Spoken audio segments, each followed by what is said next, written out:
Hello, everyone, and welcome back to another episode of Magnificence. My name is G. I am here, as always, as your dungeon master for this wonderful campaign with some wonderful people involved. I'm very excited to have you back, and I'm very excited to be back myself. I am going to get right into things, as always, with a quick thank you to Sarson Games for writing the source book, Oracle's Vagra, we used throughout the campaign. Please go check it out. Wonderful pantheon and subclasses to look at. And as I said, getting right into things, I'm going to go ahead and recap our most recent session. We had a bit of downtime, as we usually do, to do some investigation on the various matters happening about the Empire. Naime and Alina sharing a private word between the two of them, where they tried to reach a sort of understanding, and Naime questioning Alina on the strange familiarity, the strange feeling in the back of her head about something between the two of them. Further questioning, have you ever felt something behind you on your back? With an almost positive answer from Alina. Similar, but just a little different between the two of them. We see Sage Khuvos recruit Alina to help further investigate the strange figure involved in the missing Salja investigation that Khuvos was told to drop by a cardinal of the Conclave. Looking into an individual by the name of Vander Feller with possible connections to House Gravestark, the three of them proceed to a sort of town hall building, questioning the man posted up there about the whereabouts of said Vander Feller, receiving that he is unaware that such a person exists, and if they do, they don't reside within that building, or he has never met them in all the years that he's worked there. Leaving the office, the group of three decides to speculate on what any of this may mean, looking again at the letter as Sage casts Detect Magic on it, seeing that there is hidden text within and handwriting that was concealed that Khuvos recognizes, possibly being of House Redstone origin, his sponsors for getting into the Conclave. Olwen and Carrie have another fuck around time where they try to incite revolution within the workers of Walking Still. Everyone say it with me, good for them. And we proceed down underground to begin the journey into more Akros. It's an unsettling journey with a lot of physical strain on the body as we search and continue to use the heart mimic to try to map a path down into the depths. With Alina having a particularly harrowing experience late one evening. Something hidden in the dark that is all too familiar with who she is. Proceeding on the journey, our party has come across a large underground lake, and after some deliberation, has agreed to send Khuvos, our water boy, down into its depths to try to see what lies ahead. And that's actually where we're going to begin with Khuvos. This shock of freezing cold water, though it feels like a home long forgotten to you. It immediately rushes over your skin and fills your senses, and you instinctively take a deep breath in, filling your lungs for the first time in years. And it feels like you've almost forgotten what it felt like to breathe easy. It feels like you haven't taken a deep breath since you left home, and it's finally some sort of relief for a sore throat, a burning, a gasping that you have been lacking ever since. It's not quite the same, but it is far better than what you're used to. You take a few seconds for yourself in the dark cold of this water, to just kind of let that feeling wash over you. The strange comfort in such a strange situation. Before you continue on, you have the rope tied around your ankle with little Kari at your side. She too seems ecstatic to be here. Her little feathery flippers, they remain in that shape, but they kind of flatten and become slick with contact of the water, becoming much more like sea turtle flippers almost. And she is zooming as she normally just kind of shuffles around slowly, relying on you to carry her places, or she flutters behind you in the air. She is soaring through this water right now. She is twirling around your head and doing little figure eights. She's having a grand old time. It's kind of making you realize you're probably not the only one that's been missing the water like this. Mm-hmm. And I think he kind of smiles and lets her have a moment to do her zoomies. Kind of gives everyone a thumbs up just to make sure they know it's okay. But like, there is this level of relaxation that I don't think he's ever expressed around everyone the moment he sort of hits the water. And then very casually like swims off into the unknown for the first time. Khuvos is normally very cautious, but he's very much relaxed and excited to explore for the first time. For those of you on the surface, as Khuvos begins to dart away, the lights that he has, the like enchanted light, it catches on some of the spots of his skin and some of like the high points, like cheekbones and like the tip of the nose, in such a strangely beautiful way. Khuvos almost like sparkles and glows like sun glinting through water. It really makes all of you think just how out of place he is up here on the surface of the Empire amongst all of you. It's something that none of you have ever really considered before, but it's a number one thought as you guys see him actually in his elements. Khuvos, you continue on. What is the range of your dark vision again? Because we have the light plus your dark vision, so we can see how far out you can see. It is 60 feet. Okay. And then the light cantrip is bright light and dim light for how far? So it is bright light in a 20-foot radius and dim light for an additional 20 feet. So I think he would put the light cantrip on his staff to begin with. Okay. And then if needed, if he needs to stop, he will transfer it to Kari at that point. All right. Just so she has a bit more light to guide her with. So, Khuvos, you sail easily through the water. You go far past the point where the ceiling gets super low, but you're like completely underwater. So you can kind of see it like just above the surface of the water above you. So you're kind of keeping track of where that is, but you're underwater. So of course it doesn't interfere with you. You're kind of wielding your staff with the light to keep the area around you visible. As you're swimming through, you notice the staff apparition kind of manifest itself in the water sort of below you. He's not restricted by the flow of the water or the resistance of any of it. So he's just like what looks to be like casually walking alongside you as you swim. It's kind of trippy to look at and a little funny, but he's just kind of casually next to you, standing totally upright as if he's not underwater. This place fucking sucks. Are you talking about underwater or this cavern? Because the cavern sucks, yes. Whole thing, cavern sucks. I don't like it. It feels... Ugh. I'm enjoying the swim, though. Wish I could say the same. I don't feel anything, he says, putting a hand against his arm to emphasize the point. Right. So, what's wrong? I don't know. Just bad taste in my mouth, I think. I don't like any of this. If I had it my way, I would shoot us back up to the surface right now. Well, if you wanted to be left on the shore, you could have just said so. Yeah, just leave the priceless heirloom staff in the fucking inn room. I'm sure it'll be there when you get back. I'm sure they have a coat check. Well, not all the way on the surface. I meant out of the water. I don't like being anywhere near here. Fair enough. Well, Ugh. hopefully we'll be out sooner rather than later. Yeah. Sense anything worth warning me about? It's kind of just all over. Bad. That's so helpful, thank you.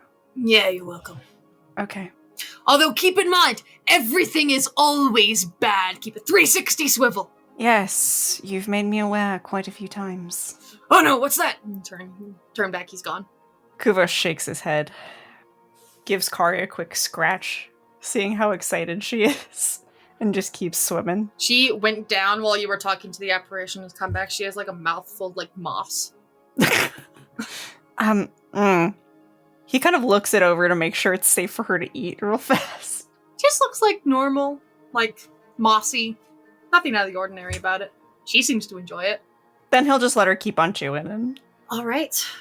Please, as you continue swimming through this area, I'll leave it up to you if you want to do perception or investigation, depending on how you kind of want to search the area. Let me see.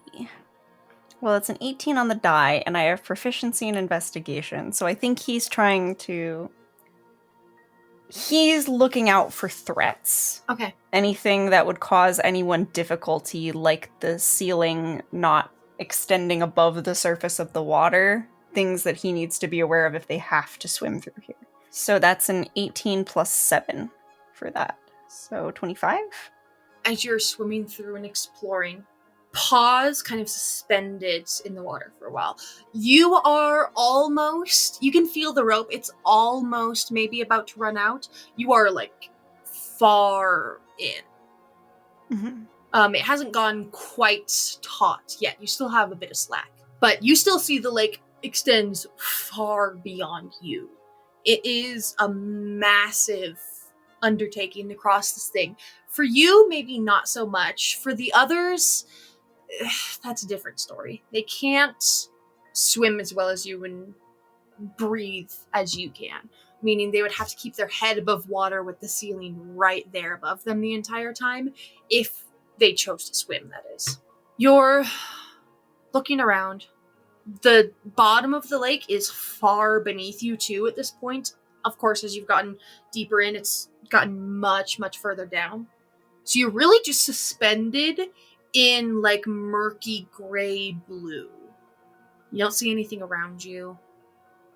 And you forget how hard it is when you're just looking through straight water, how dark and blue it gets so quickly.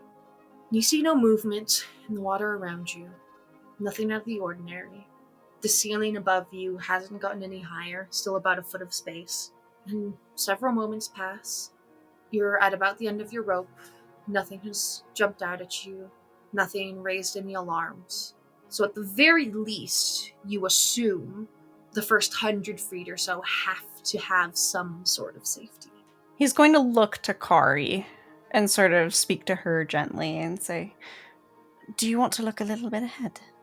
She flips upside down, cranes her neck to look about, and flips back right side up, and takes off like a dart into the water. Goes forward the full 100 feet. She'll stop just before she's outside of the range where you'd be able to communicate with her, sort of waiting for word.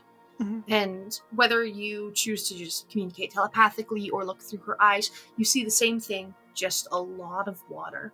Just at the very end of that 100 feet, about 30 feet ahead of her, so like an extra 130 feet from where you currently are, you see the ceiling. She can look up at the surface. The ceiling begins to rise once again. Whether it's just an open passage or it's the other side, you do see a sign almost like 250 feet across this lake of swimming until it finally begins to open up again, is what you can discern.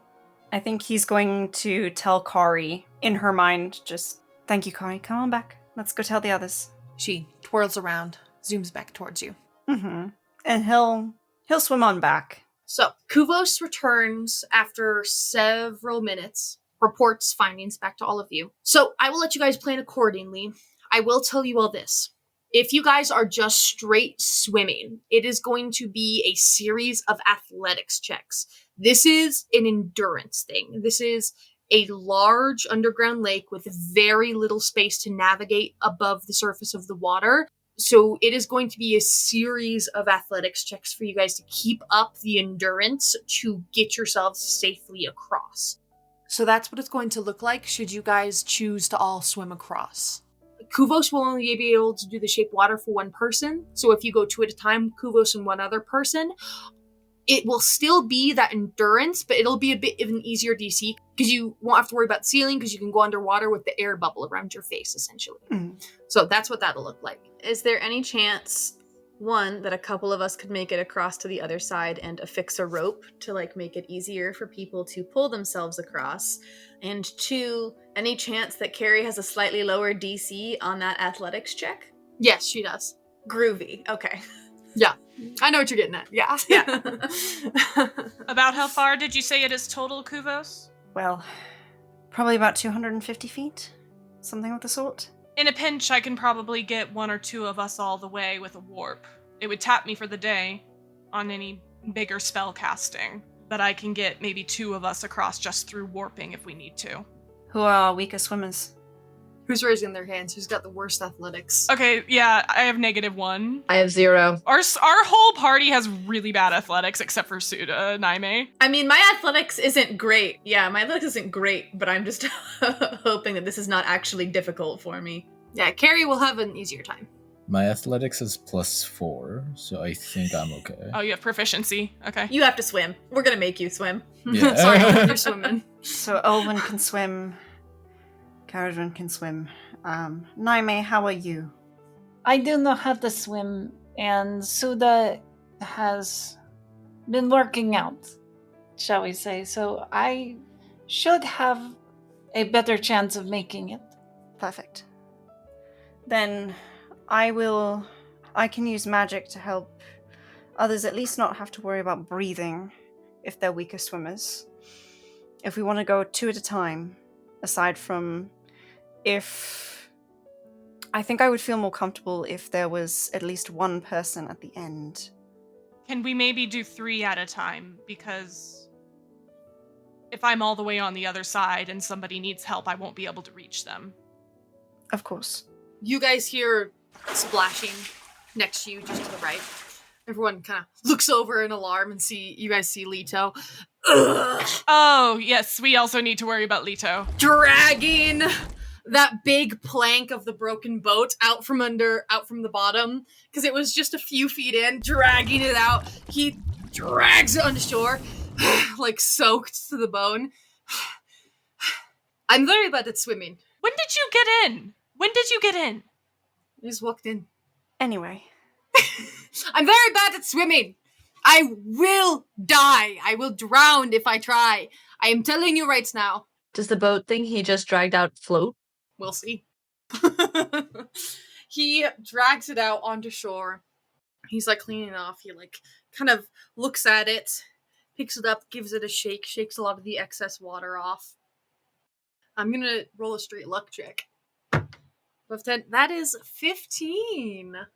That is luck in the favor. So it's like the flat of the boat, like the sides have been kind of broken off and the flat is kind of chipped a bit. It definitely looks like it was pretty demolished, but not so much that it's not like usable little raft. He picks it up, places it on the water, and kicks it out a little bit, and stands there watching it bob in the water.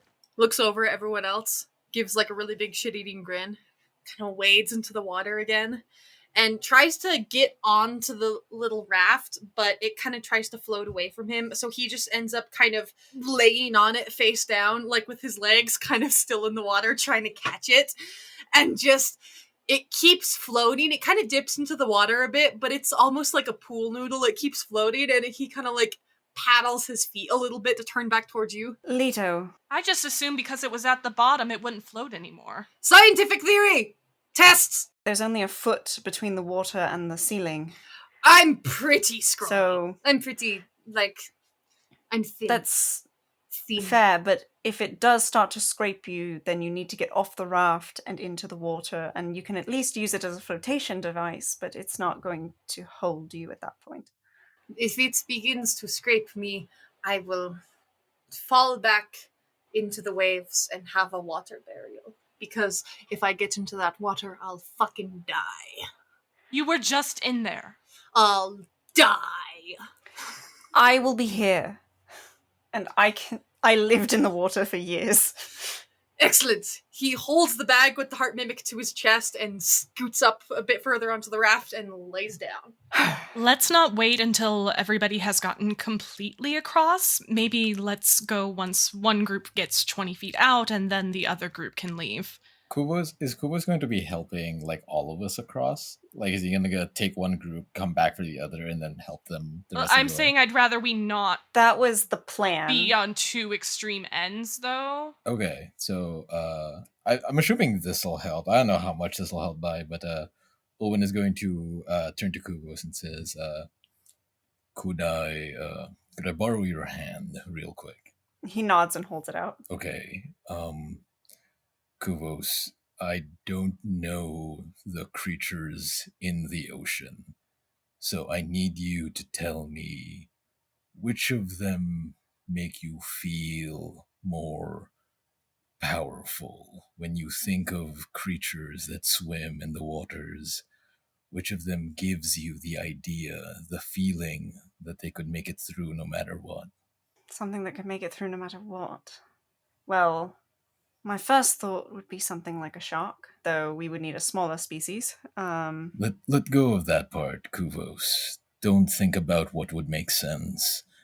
Don't think about what's correct. Don't look for a correct answer. What makes you feel more powerful when you see it in the water? You see him take a breath, close his eyes, and think. Definitely sharks. Olwen is going to focus. Olwen does not know what a shark looks like. So I think little bits and pieces that almost seem like it's what a shark looks like. The fins are a little too long, the color is not right, the teeth belong to a different animal maybe, the eyes are in the wrong place, but it's someone trying to think of a shark as that sort of ethereal shape is sort of floating around the space. It begins to stitch itself to Khuvos, and I'm going to cast Enhance Ability Strength on Khuvos. Okay. And I think as you're casting it, he's almost correcting, no, this is what it looks like, and is describing one of those little black tip sharks that you would see in a little reef. Olwen opens his mouth to begin saying it's about the feeling, not the facts, but he stops himself as this is enough progress for the boy right now. We'll get there. Amazing. Okay. Elena is also going to take a moment with Khuvos as well. And she's just going to say, "You've got this. You will get us across." And she gives you one bardic inspiration. Oh, Which I keep forgetting I can do. is that a D8? That is a D8. Perfect. I will set that aside. So, how are we crossing? What groups are we crossing in? I honestly think with all of this faffing about, Caradwin has just been I know I can swim across. This is not something I am concerned about. This is so much standing around and talking. Oh my gods. See you all on the other side. And you hear, a little splash. Not a big one, though. I mean, Carrie's a slight little thing. Carrie's just gonna start just steady, backstroking across. Yeah, wonderful. They're not going to have enough room for that, and Khuvos is going to dive back into the water. Oh, we're going! Lito starts paddling. Fuck. Khuvos is going to look Sage, and he'll speak the verbal components and cast Shape Water and sort of create that little bubble around Sage so that... I still really don't feel good about doing two completely separate groups because, they will be out of the range of my vortex warp, but if everybody's no, two separate groups is better, she will go with it. Khuvos would prefer it just so he can keep an eye on everyone, because if we have a group of weaker swimmers with stronger swimmers, then this way he can help more people along. I think me and Alina are the only two really weak swimmers. Yeah, so I think this is a good divide because it's Khuvos, Carrie, and Sage, so it'll be Olwen, Naime, I guess I'm more concerned about being able to help Alina if something were to happen. Yeah. And Alina can send a message to folks if something happens, so communication is continued at whichever side she's on. Yeah. Perfect. Great. Well, he panic casts the bubble around Sage, so it looks like Sage is going first. Yeah, I want the bubble no matter what. Let me be clear. I want the bubble. I just don't know how far apart the two groups should be. That's a concern for me. So. Well, it looks like one group is going completely across first, so... So, first group, we have Khuvos, Sage, Carrie, and Leto. Mm-hmm. Great. Khuvos, I will have you roll. I know you when you were first scouting out, we didn't roll athletics for you. I'll have you roll it again just because you're making that insane swim for a second time. Much lower DC for you because you're a water boy. Carrie, you're also going to have a lower DC. Sage, you're going to roll normally.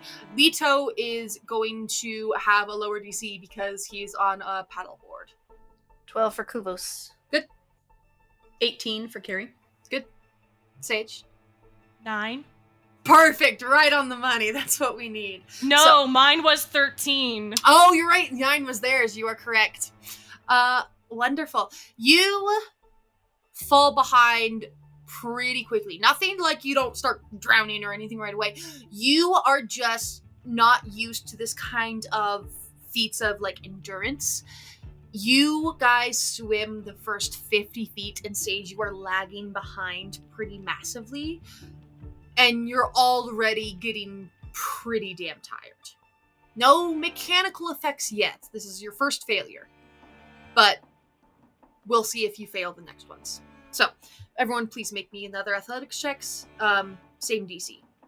Noticing that she's falling behind, Khuvos would fall behind with her. And sort of trust that Carrie can watch out for Leto. So does that give me advantage on the second one? Because I did get a 4 for the second one. If Khuvos is pulling you, yeah, you can do it with advantage. Yeah, he'll reach out and grab her wrist when he sees that she's struggling. Don't. Oh no. What'd you roll? That was a nat 1, so it's a 4 because I was with advantage. Oh jeez. Okay, yeah. Christ. Wonderful. My dice hate me today. Apparently, you're gonna roll all of the athletics checks to continue swimming with disadvantage from here on. Okay, cool. That'll go well. Yeah. Our DC was the same to get across, or to keep swimming, right? Yes, yes. The same. Okay, cool. I passed the second check. Unless you start failing drastically, This it is won't change. embarrassing. I narratively, I'm just not dressed for this as well. That's the other thing. Not only am I not athletic, I'm wearing like calf-length skirts and like a shirt with billowing sleeves. Yeah, you're really not dressed for And the this. drag is just really... Yeah. Yeah. If it makes you feel better, Leto starts to fall behind. So he's like, so now it's Carrie at the front and the other 3 far behind. Because Leto is trying to paddle, but he's getting tired. Khuvos rolled a 7. You guys are about 100 feet in. Oh no, Khuvos too? Oh my god. Even So with this is the- advantage? Or did I have... No, I didn't roll with No, advantage. you just have a lower but- DC. Oh no, he has advantage because of enhanceability. You're right. Yeah, it's He giving him, does. it's giving him a lot of stuff. Okay, that's much better. Okay. That's a 17. So this is a third check. So pass from Khuvos, Carrie. Oh, for the third check, same DC? Yes. Yes. 14. 14. Sage. I need to take a photo of this. Did you roll another nat 1? I rolled a 1 and a 2. Jesus fucking Christ, Rosie. Anyway, Sage drowns, R.I.P. I switched D20! I switched D20s! I don't know what to tell you! This sucks that this Put those dice in jail. Yep. in the middle. That's 4 dice that are now in jail. So that is the third failure in a row. Mm-hmm. You're 150 feet in. You already have disadvantage. Let me double check. I think I know what the next level is for failure, but I'm afraid to say it. It is a con save, yeah. She has an air bubble around her head, remember? Yeah. Is the con save at disadvantage? Or just normal? This is just normal for now. If you keep failing, I'm gonna give you disadvantage. It's gonna be... I do have a modifier of +2, so that's gonna be an 8. An 8 total. Okay, you take a level of exhaustion. Yep, sure do. That's a completely new D20 for the record. I did put them in jail. This is why I have so many dice. Okay, I think if Khuvos sees that she's struggling this much, he's just gonna princess carry her at this point, like, and just, like, this is tread water. so fucking embarrassing. Khuvos being the one to carry you, like, this is probably the most embarrassing thing. I know, Khuvos of all people. Okay, Sage, since you're being princess carried, you're not going to make rolls anymore because you have the air bubble, so you don't have to worry about holding your breath. Khuvos, since you are carrying, I'm going to put that at disadvantage, but you have the advantage from the enhance ability, so you're just going to roll flats, still with the same lower DC. Okay, perfect. So let's make our 4th roll. Leto barely hanging on. I'm gonna use the Bardic Inspiration. Oh no. Okay, that's better. That's a 9, so that's exactly what I needed. I also got exactly a 9. Starting to feel the burn, the both of you. It's like, even Leto, who barely passed himself, is like, all 4 of you are like, really slogging along. And there's like no space to breathe, those of you who need to. I think it's actually just Leto. So he's the only one with like his head sticking above water going, Does Leto look like he's really, really struggling? He's doing okay. He didn't fail as bad Okay. as you. Okay. Let So- me know if it starts to look like he's really, really struggling. If we're less than 120 feet, I will just warp him. Okay, 5th and final athletics check. Leto is good. Okay, this dice is going in jail. That's a 3. I'm sorry I passed on the curse. Carrie, how'd you do? 15. Of all the ones to fail, the last one is the best one to fail. The last and the first ones. It was in the middle that you guys would have been fucked. So basically what that is since it's that first level of continued failure, which is you're going to have disadvantage on the athletics checks to continue swimming. You already had disadvantage because you were carrying Sage, plus the advantage canceled it out. So you're just super tired when you get to the other side. But you guys do get to the other side. You reach an opposite shore. It's a tiny little shore, and you see there's a little crevice passage that continues deeper in, but you are at the other side. Okay. Just let me rest a couple seconds. I'm so sorry. It's fine. Yeah. And he sort of, like, plops you back on the ground, very carefully. Do you want to stay wet? I'm sorry? I'm prestidigitating myself dry. You don't have to worry about it. I have to go back anyway. Kari pulls herself up, like, onto your lap, Sage, and just starts headbutting your side. Very gently. Yes, you're very good at swimming. Sorry. She nibbles on your finger a little bit. Khuvos will take a minute to rest. Yeah. Khuvos, you're gonna have to sit, honestly, I'm gonna say for at least, like, 10 minutes, because you did fail that last one, which would have imposed extra disadvantage. So you're gonna have to sit for at least 10 minutes if you don't want that disadvantage to carry over on the swim back.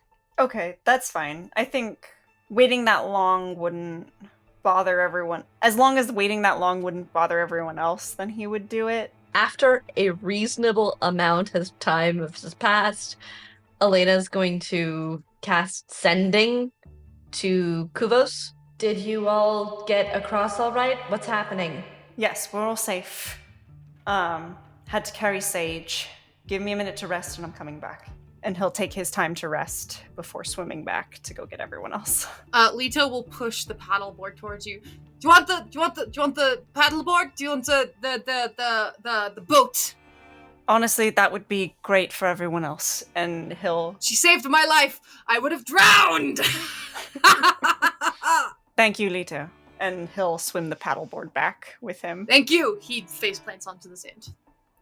I start prestidigitating him dry. He's speaking, but the sand muffles it. You have to assume it's a thank you, or more weird rambling. You cross back over the lake. It's been, honestly, an hour since you guys first got here, just because the swimming back and forth and investigating and all that takes up a good chunk of time. So you finally get back to everyone else. You're pulling this little broken raft behind you. So now it is Khuvos, Olwen, Naime, and Alina, correct? Yes. Wonderful. Okay. Who's going where? Alina, are you taking Mr. Paddleboard? I think that is probably wise. Yeah. All right. So you guys begin to cross. Khuvos, same DC. You have the 9. Alina, you are also going to have the 9 since you have Mr. Paddleboard. Naime and Olwen, you guys are at 13. If the air bubble applies to one of you, your DC will also go down to 9. So everyone know their DCs? Okay, again, 5 consecutive athletics checks. Let's see where we're going. Elena passed. Good for Alina, good for Khuvos. Naime? 15. 12 on the first one, so I'll need the bubble on the first one. Yeah, if you want to give Olwen the bubble, it'll turn that failure into a success, and then you have the 9 for the rest of the swim. I was just going to say, can we retcon real quick? While we were waiting, I also gave Olwen a bardic. Yeah. No, thank you. Okay, 1 under. Okay, so first failure just means you lag behind, nothing mechanical yet. Okay. So let's go ahead and make our second check. Elena failed. Failure, okay. Pass, 19. Pass for Khuvos. Pass. Pass. Okay, so Alina, same thing, nothing mechanical yet, you're just lagging behind. So go ahead and jump right in for the third check here, another athletics. Just barely 14. Okay. Pass for Khuvos. Pass. 8. Okay, first failure. So nothing mechanical, lagging behind. Khuvos is ahead of everyone again. Khuvos will circle to the back of the group just to keep an eye on everyone because Yeah. he sees everyone sort of fluctuating. Kubo should still have the enhance ability if someone is starting to do too badly. Oh yeah. Oh yeah, you Mhm. have your advantage again. Wonderful. All right, fourth check. You guys are going from 150 feet to 200 feet in the water. So at this point, they are going to be entering your 120-foot range. Sage. Pass barely. Oh no, I passed with flying colors on that one. Pass 18. All good for Khuvos. Kubo's good. Okay, wonderful. All right, last stretch. Final check, everyone. 1 more athletics. Ooh, good thing is the last one. 7. 7. You have disadvantage on swimming as you get to the shore. I think I would just like to point out the way that Owen swims. Owen grew up on a mountain with 0 water. So I think seeing Owen swim is more like looking at someone try to run underwater. He's just brute forcing it. He's probably tried to doggy paddle the whole.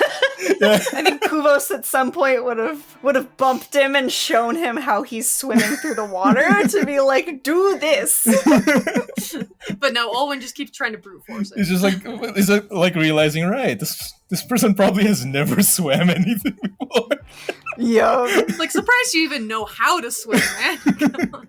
At some point when we have downtime, Khuvos is just going to be like, swimming lessons, everyone. Here Yeah. is how you swim. We're not doing this again, guys. Swimming lessons for everyone. This is a mandatory class. Yeah. If we're making camp here, then he probably would take some time and be like, okay, I'm just going to teach everyone how to swim right now. Yeah. So we don't have to No. do this again. No, I will just get another conjuration spell. No. Oh yeah, that's just like Sage going like, no, I'm not going to do it this way. I'm just going to learn magic about it. I can fix this with magic. I definitely can. She's also literally exhausted right now. She does not want to get back in that water. Yep. Okay. You guys all make it to the other side finally. It was like an hour and a half of swimming back and forth for Khuvos especially. You have swim across this thing like what, 4 times now? Mhm. Your limbs are jelly. You are tired. It has been way too long since you've done this. You are exhausted. But you guys are all here on the other side. Kari shuffles through the sand to go over, bonk people on the feet and bite toes and ankles. She goes around being an ankle biter for a little bit. She's just nibbling. She has no other way to show affection other than headbutting and biting, so this is her way. But you are all safely on the other side. I'm going to roll one more check here. Olwen, remind me what your base passive perception is. 24. 24. All right, let's see. Okay, yeah, you're good. You are all here on the other side. It is up to you guys if you want to continue traveling for the day. It's only been a couple hours into the day. You still have like a good half of the day left. Or obviously, Sage has unfortunately taken a level of exhaustion. So you guys can camp here or continue traveling for the day. Sage is very embarrassed and will not ask to stop. And also on a meta level, it's disadvantage on skill checks. I don't imagine we're going to need a lot of wizard skill checks in the next however long, so she Oh, you're saying that, but oh my gosh. will not even ask to rest. You come across a magic rune circle that is specifically Sage's specialty. Okay, good. I have +8. Disadvantage, fine. Let's go. Let's do it. Oh boy. Don't play chicken You with me, Rosie. tempt fate. Don't play chicken. I enjoy being in danger, G. You know this about me, so. I love that you said that, considering what I rolled a second ago. So, as you guys are moving through the passage, following, of course, the trail provided by the heart mimic, Carrie, you're standing sort of towards the back. Since you've come here, you have felt a sense of both peace and uneasiness. It's a strange mix. And you know exactly why that is. And you've been waiting with bated breath this entire journey for something to happen. So when it does, it hardly surprises you because you've been waiting for it for so long. The party is moving through a small passageway. It's not super tight, but enough that you guys are still moving single file. You're sort of towards the back. And one of the cracks in the walls to your left, just a bit of air moving through it makes you pause. And you turn and look, and you see this winding, narrow passageway. And deep within, you see a deep red light glowing from somewhere within. That is all you see, but somehow you know, somehow you have a feeling that it is specifically meant for you. Looking ahead, everyone else is still moving forward. And the passage to your left beckons to you, that very faint red light. I move to the light. It's what I'm meant to do. So many things have just fallen into place in front of me. Why would I not? Yeah? Why would I not? I'll find them later. How hard can they be to find? They got a big thumpy thing that vibrates and makes, it's fine. Yeah. Move towards the light. Wonderful. Without anyone even noticing, Carrie, practiced in moving quietly and unseen, slips away from the group. You approach the red lights and disappear around the bend as the party moves on without you. You all continue on through this small cavern. Sage going through, drying people off who request it. Kari, who cannot continue flying through these small passages. You've mostly been carrying her because there's not a lot of space for her to fly. So she really just waddles up to the first person that is closest to her and begins nibbling and bonking against them until they pick her up and insist that they carry her the rest of the way. I think for this one, we're going to roll for this because it's a treat to get to carry Kari. Olwen, she ends up at your feet. So you have the turtle. You're holding her in one hand. You put her atop your head, as honestly Khuvos does all the time. She barely hangs on. She keeps sliding down, and then you feel the shuffling of like her feathery flippers as she regains her ground and then slides, and then shuffles, regains, slide. It's just that over and over again. It's the cutest fucking thing. You all continue through the cavern for the remainder of your day of travel. You settle for camp. Long rest is taken by everyone. And you wake up the next day ready to travel again. Sage, you sleep like a rock. You all continue your travel. At one point along your travel, the lake far behind you at this point, you enter into another kind of opened up passageway. But this one has several splits in the rock and passages that lead many different directions. So Leto has to pause, down the heart mimic, twist, open, to try to determine the best route to take to continue forward. While you're all standing there, waiting for the heart mimic readings to return, Olwen, you're the one who hears the scrabbling first. Since you left that lake, the hairs on the back of your neck have been standing up, but you haven't noticed anything specific. You've just been kind of weirdly on edge. And this is the first time since you left the lake that you get actual proof that that feeling is reasonable, based off of something real. You hear shuffling and scratching against stone and scrabbling. It's hard to determine the source. You hear it. It's so quiet, but there's so many different passages around you, it's hard to point which one it's coming from, but you hear something. This is the first time in your entire trip underground so far that you have heard some other sign of life. I think the gear sounds happen again, and I'm going to enhance ability to bump me to 29 to see if I can pinpoint it. With that enhance ability, you feel your senses sharpen. Everything looks clearer. Everything sounds clearer. And as you look around, you realize the scrabbling was not coming from any of the passages. You feel the earth beneath you begin to move as the rock splits. Quickly, you see spindly bone-like legs, almost like spider legs, but not quite. They lack the insectoid property. It looks like bone. And the closer you look, you realize it is bone, clawing its way out of the ground. These grotesque spider-looking creatures, but only with 4 to 5 legs, and not, like I said, insectoid, but reformed skeletal pieces. Humanoid skeletal pieces. Some have scraps of cloth still sticking to them. Olwen, that enhance ability was very wise because they do not ambush you. Because you fucking heard them coming. Everyone, please roll initiative. As these skeletal creatures begin bursting through the ground and you're all rolling initiative, in the chaos of this coming battle and the excitement of it, you're all becoming aware for the very first time. There's someone missing from your group. Caradwyn is nowhere to be seen. Let me go ahead and get everyone's initiatives. Anybody roll above 20? 20 exactly. Okay, 15 to 20. 16 for Khuvos. 10 to 5. 9. 7. 9. I'm guessing, does Suda have higher dex? I'm a 14 on Dex. I have a +3. Wonderful. Leto is at the bottom of the initiative because, of course. At the top of our initiative, we have Olwen, which fits very well. You clutching with that enhance ability to detect these things coming up from under the ground.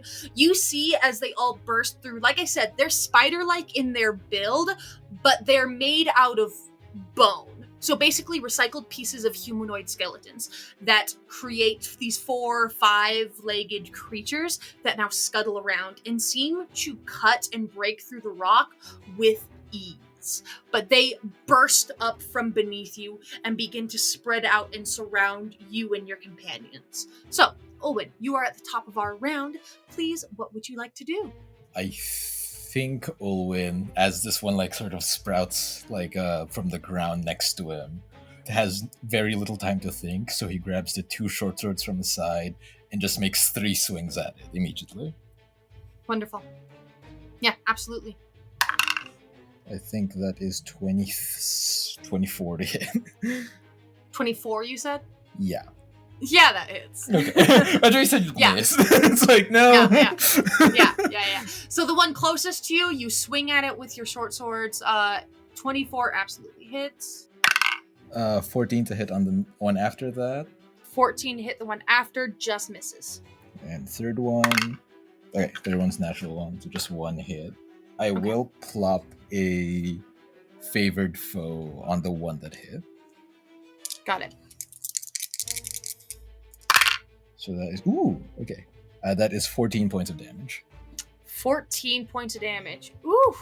You see, you hit it for a good portion of health right away.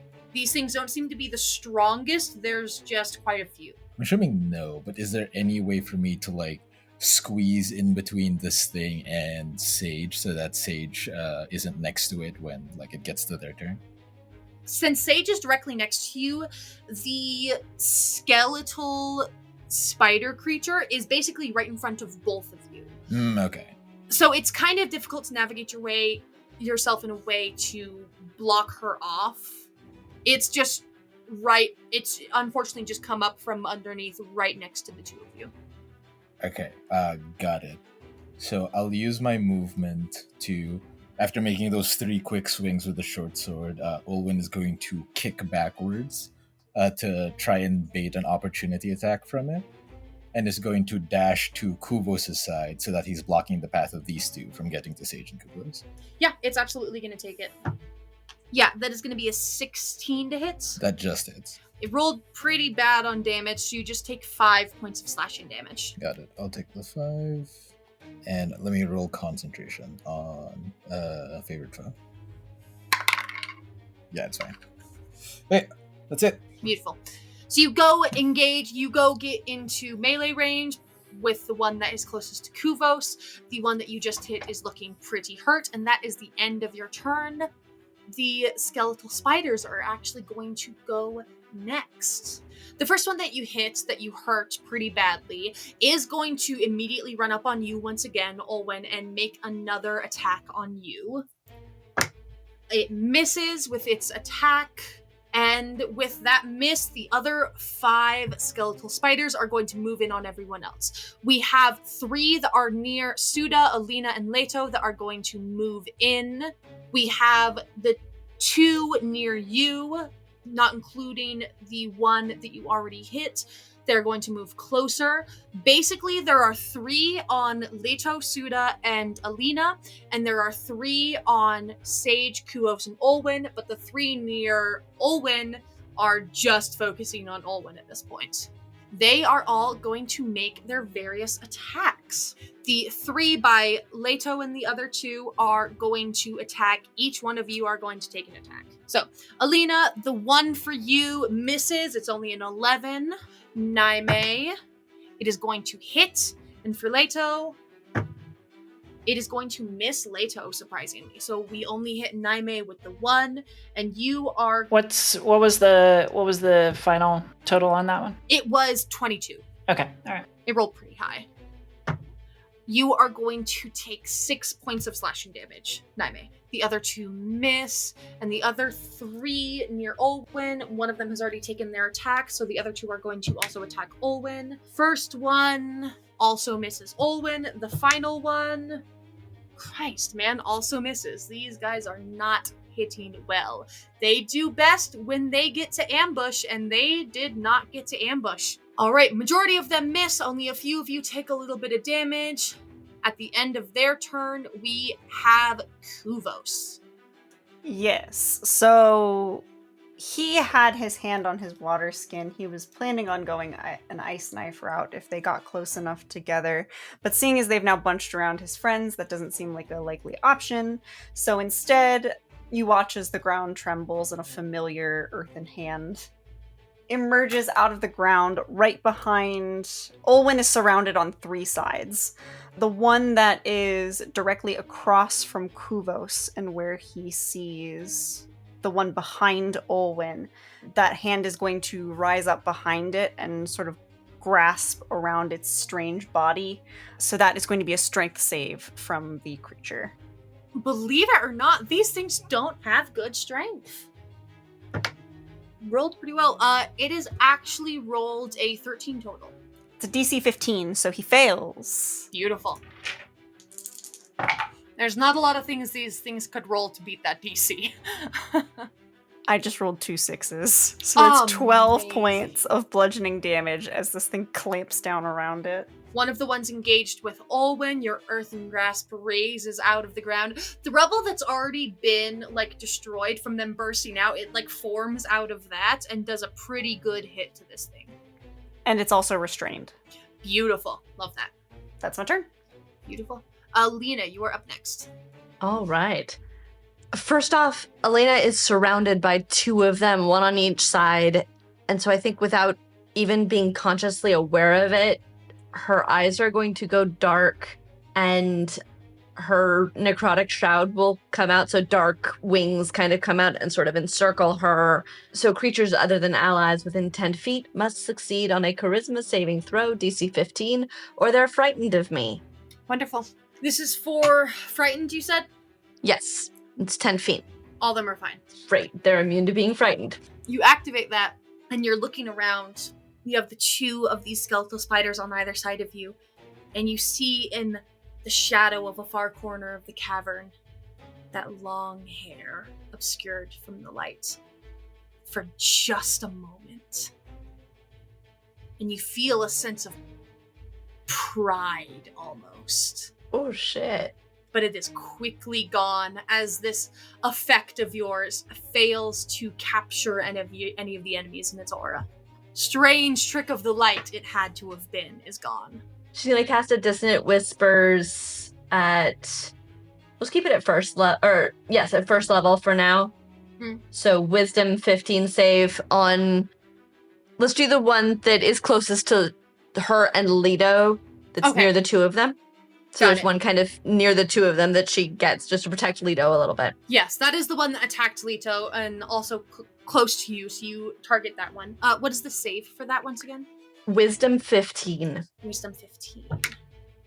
Oof, yeah, no way. I would check, but that's a 4 on the die, so there's no way it's passing. Yeah, no. 3, 4, 5, 6. 6 points of damage, plus 3 necrotic, I believe. You see, the damage does take... Some of it's maybe not as badly as you would expect. That's fair. As a reaction, I'm going to expend a use of Chorus of the Deep as my reaction. Try and charm them with a Wisdom saving throw. I believe it again is a 15. Got it. Yeah, absolutely. And please as well make that save for me too. Yes. It barely fails. I passed my save. Wonderful. They think I'm a friend. All right. Naime, you were up next. The materialized sword that she beckons as a bonus action going to curse the creature next to Lita and Elena. So in one fluid motion, Naime seems to just grab the sword out of the air, materializing, brandishes it at the thing, and the shadows seem to close in around it, licking at its edges. And to that point, yeah, I'm just going to do extra damage to it. Okay. And that's it. All right, at the end of our initiative, we have Sage. Sage is going to use her bonus action. Olwen is still very nearby and is attracting all of the attention of the 3 that are nearest to myself and Khuvos. Extend my arcane ward to Olwen. You have +2 to your AC until I lose concentration. And she will yell to everybody in the group, get as far away from these as you can. I can take more than one out at a time, most likely, but you can't be near them. And she is going to, as well, take her movement, possibly provoking an opportunity attack, but she is leading by example. Not leading, but she's trying to give an example. Getting as far back as she can from them.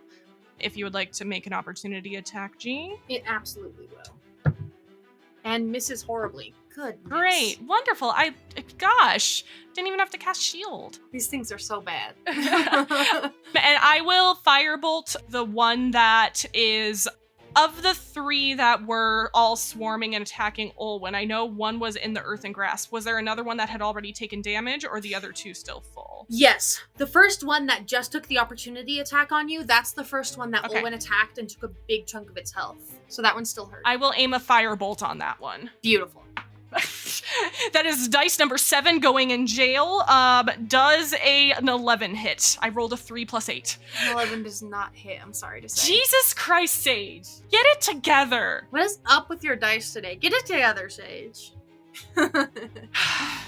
Well, Omen has better AC now. Y'all get out of there, because what I want to do next will not require me to roll. Amazing. And that is the end of my turn. All right, end of your turn. We actually have Leto at the bottom of the initiative. He doesn't have anything to do with fighting. He's not good at it. He's squishy and weak. However, Leto has the heart mimic in his hands. You guys see as this all erupts around you, he takes a wild look around and focuses in and looks down at the heart mimic and seems to turn parts of it and activate parts of it, and he reinitiates the tracking system that you guys have been using that sends the tremors through the earth to track the heart. He does it again, and it sends that reverberation through the ground. It's such an intense shaking that all of these creatures on unsteady, spindly legs shake with it. You guys, for the next round, have advantage on all of the skeletal spiders. That is Leto's one special ability that he can use. Can he please run as well? He's not moving currently. Motherfucker. Well, I think he might actually die if those two hit him. He doesn't want to take an opportunity attack. He will die. He's just a guy. Olwen, you know what to do. All right, we have Olwen up next. Again, you guys have advantage on all 6 of these creatures for the whole next round. Owen's gonna trust Sage's judgment on this. He's going to take his 2 short swords, spin them around, stab them back into the sheaths. As he does, his skin crackles and turns rock-like. His eyes go ruby-like again. As I'm going to cast Meldwood Stone to use Blade Ward as a bonus action, and I'm going to use. How heavy is Khuvos and how heavy is Leto? I feel like Khuvos is pretty light, given strength score and height of Khuvos that we know. Leto is a bit heavier. Leto's, though kind of scrawny, he's pretty tall and lanky. I think if Olwen's looking at him, worried about him, Khuvos is going to look very pointedly over at Leto, he's gonna need more help than I will. I have a plan. Okay. Oh boy. Okay. Can I ask? Okay, this will be funny. Can I ask a question, and can you tell me whether or not Khuvos picks up on this? I think Olwen sheaths his sword, spins around to very quickly look at Khuvos. One of his legs moves up. Is Khuvos holding his staff? Oh my god, yes. Khuvos looks at Olwen and is like, I will be fine, get the other one. If Khuvos is holding his staff, I think this has happened enough times. Owen is going to raise 1 foot to kick at the staff and not Khuvos' chest to push him 5 feet back with my 1 attack. Alright. And then he's going to leap through in between these 2. I'll take the opportunity attacks that will happen from this. So the 1 hits, the second with disadvantage misses. So you are going to take... Oof! My AC is now 18. Does it still hit with that, or...? It does. It Okay. rolled a 19. Yeah, got it. Unfortunately, you take max damage for that. You take 9 slashing. Okay, 9 because I'm currently in a baby version of rage. I'm going to take half of that to 5. Do you round up or round down? I forget. Down? I round up. Okay, so I like rounding up. I'll take the 5. I'm going to use my second attack to... it's a slightly different move this time. It's going to reach around, put Leto in a hold around his neck and just dive him out of the way. You grab Leto by the neck and yank and do an Indiana Jones swap. Yeah, 10. Great. Don't kill Leto! I'm gonna drag him a 10 feet further into the cavern over here. This is such fuckery. I love it. Opportunity attack is a nat 1, so you're lucky. Alright, so Leto's beside me Yeah, over here. so you grab Leto by the scruff of the neck and drag him away. He's just set off the heart mimic and he's like, so he's suddenly just yanked away and flailing a bit. Alright, that is my move. Great. Anything else, or is that No, that's everything. That's bonus action movement. That's everything. beautiful? The skeletal spiders are gonna go next. So, the 3 that were by Alina and Naime, now that Leto is gone, they're still going to focus up and continue attacking the 2 that are there. The other 3 that were where you were previously standing, 1 is restrained by Khuvos' Earthen Grasp. The other 2 are going to move in on Khuvos and make attacks. So I'm going to roll all those attacks real quick. So the first one near you does hit, the second one misses, and the third one uses action to escape. So out of the 3 that now surround you, only 1 hits. And you are only going to take 7 points of slashing damage. Ow. The other 3 by Alina and Naime. 2 of them are going for Alina, 1 is going for Naime. The one wouldn't go for me because I cast French. Thank you. You are correct. So it is going to go for Naime. Thank you for the reminder. So the first one hits Naime, second one misses Naime, and the third one misses Alina. Jeez, these guys are not good at hitting. Okay, Naime, you're going to take 8 points of slashing. All right, that is the end of our skeletal spiders. Khuvos, you are up next. Perfect. So that hand can move, and so Khuvos, in order to sort of soften the blow a bit, because he was kind of hoping that that wouldn't happen, but seeing as he is now surrounded by creepy bony spider things, you'll watch as he sort of brings his hand up and almost puppets the earthen hand back to the one in the center that escaped, and it's like, you're not getting away this time, and is going to grasp around it again. It needs to make another strength save. It fails miserably. Perfect. It is now restrained again and takes another 8 points of bludgeoning damage as it is again crushed in the earthen grip. It is mostly turned to dust. It's still barely there, but it is mostly crushed dust. Perfect. Khuvos is going to follow Sage's advice and get the fuck out of there and just run backwards in her direction. That does hit. Okay, only 1 hits. I will take that. And does 4 points of damage. Owie. All right. Still holding strong, but that's all I got. Alina, you are up next. I don't think anyone here has seen Elena do this before, but she's actually going to not reach for magic.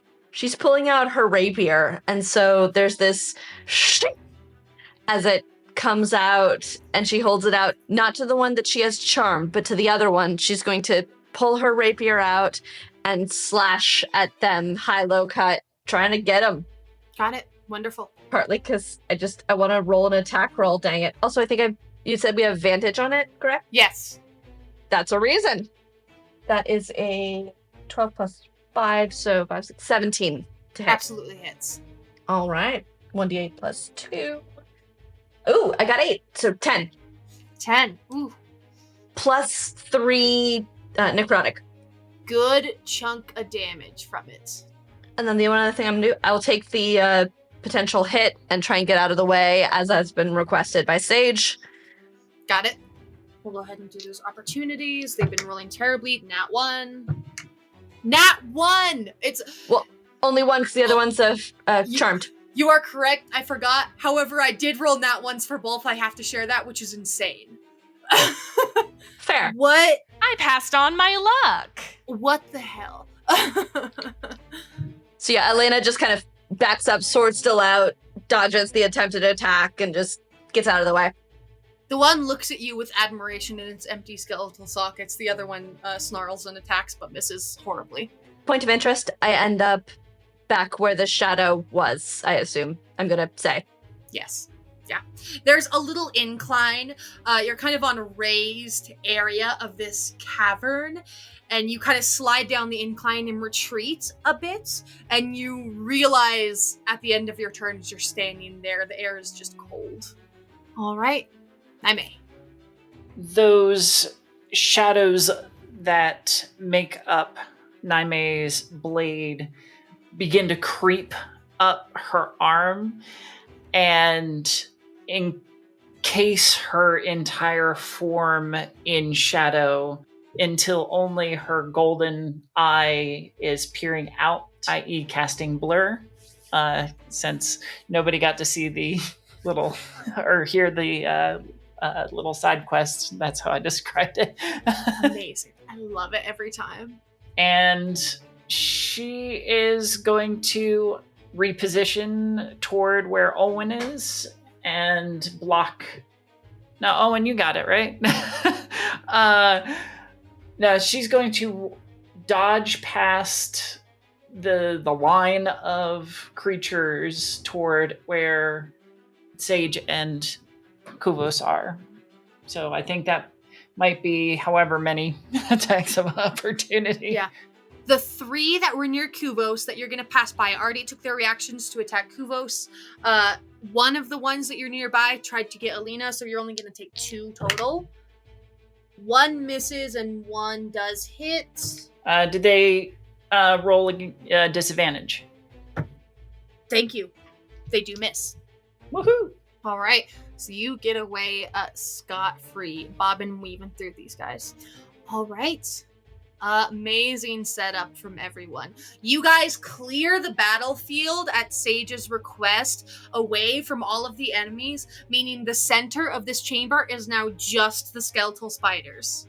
Sage. And unfortunately, I cannot get all of them in this radius, but I do believe in a 10-foot radius circle, I can get 3 max. I will go for the 3 that are less injured, which I believe were the ones that were attacking Alina and Naime.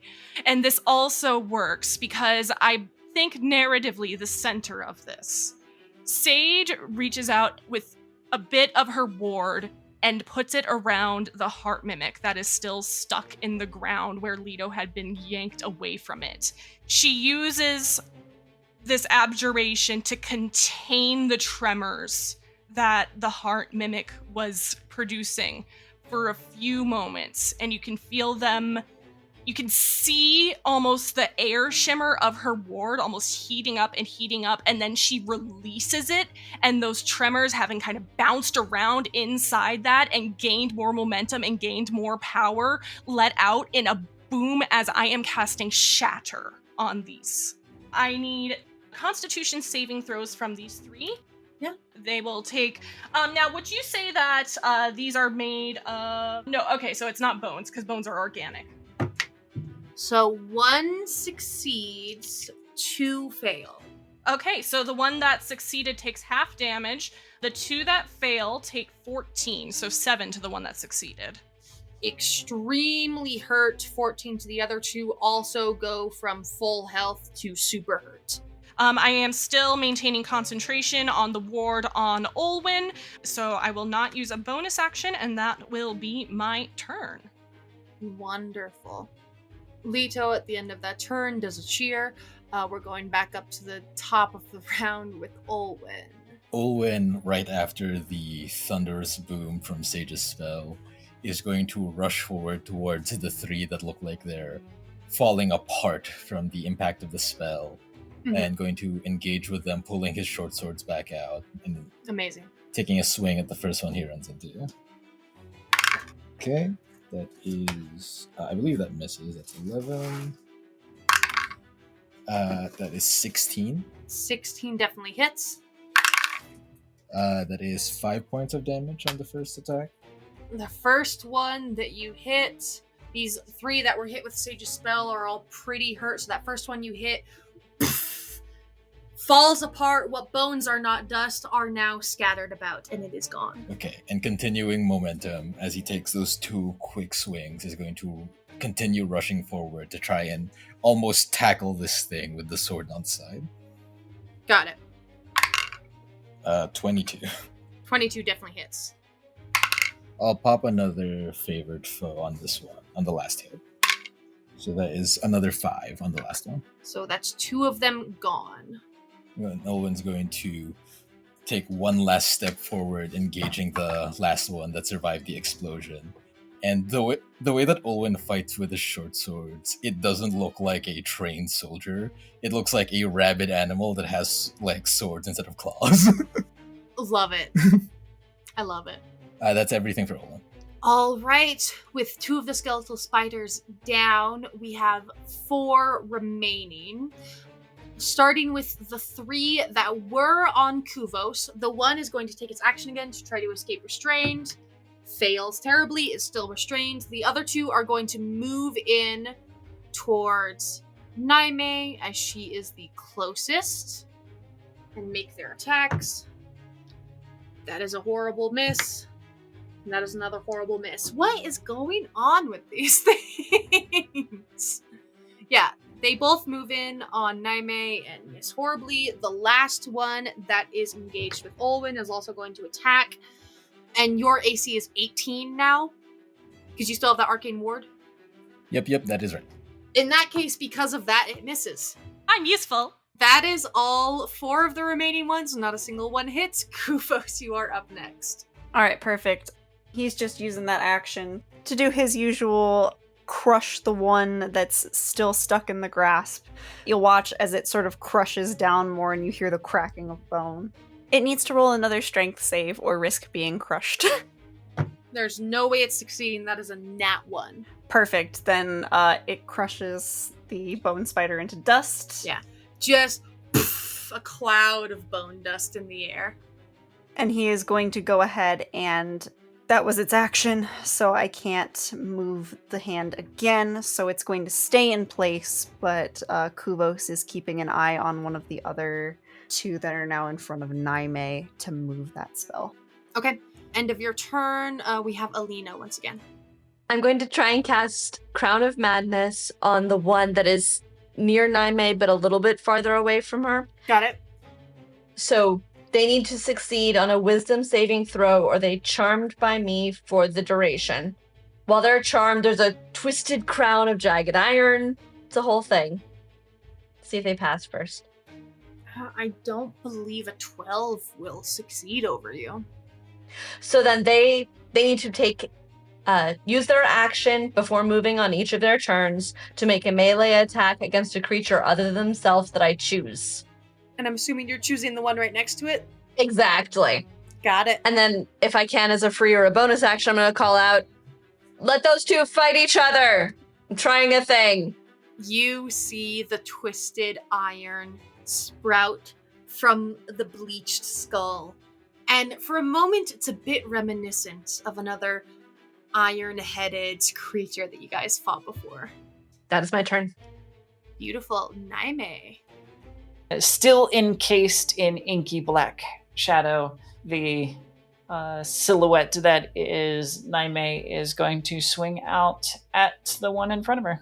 That is a 16. 16 to hit. Absolutely hits. All right. That 6 damage. Okay. All right. That's it. Sage, we have you next.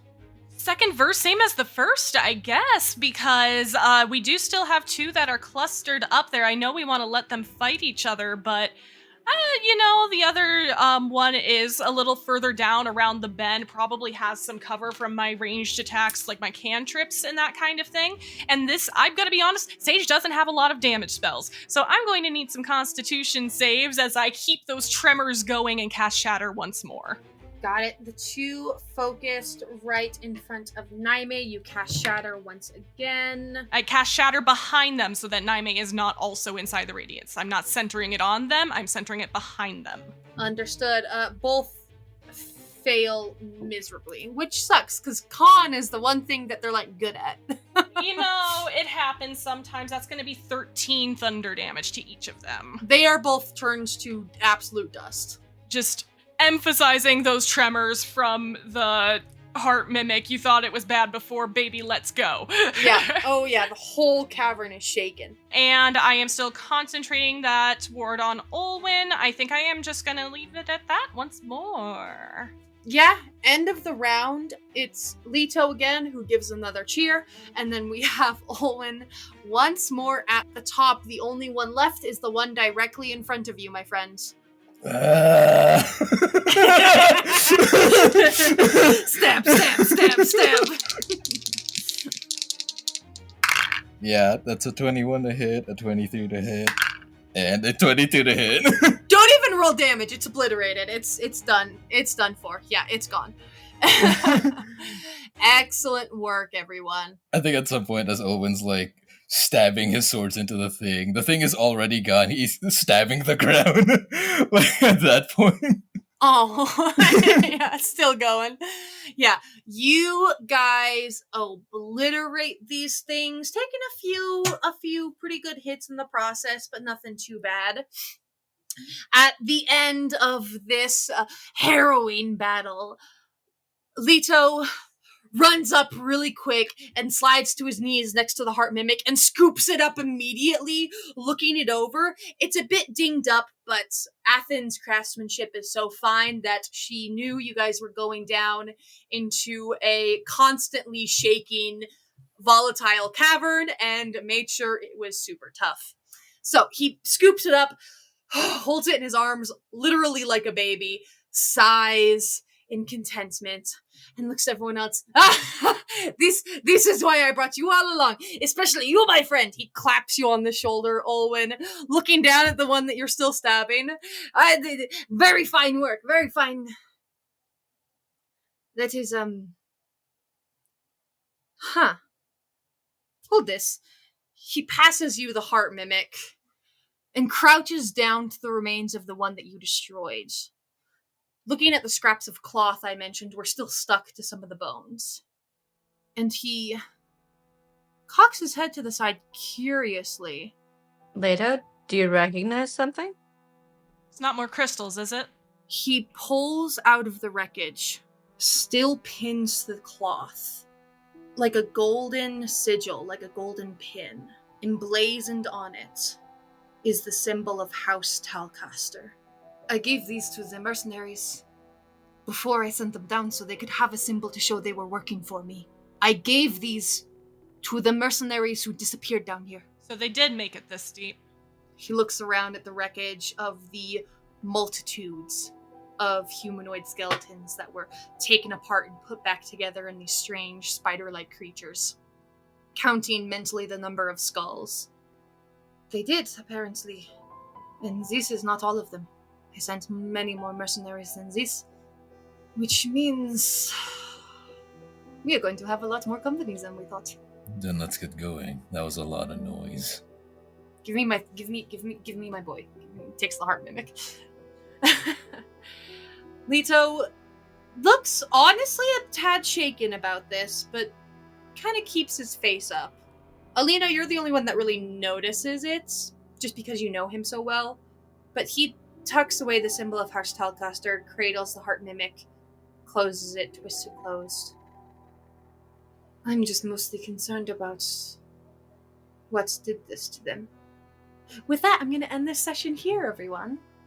Thank you all so much for joining us once again. I hope you're having fun. I know I am. This is a great time. These guys rocked my little spider things, and honestly, I'm so proud of them for that. Thank you all so much for joining us, and I hope you will continue to join us from here on out.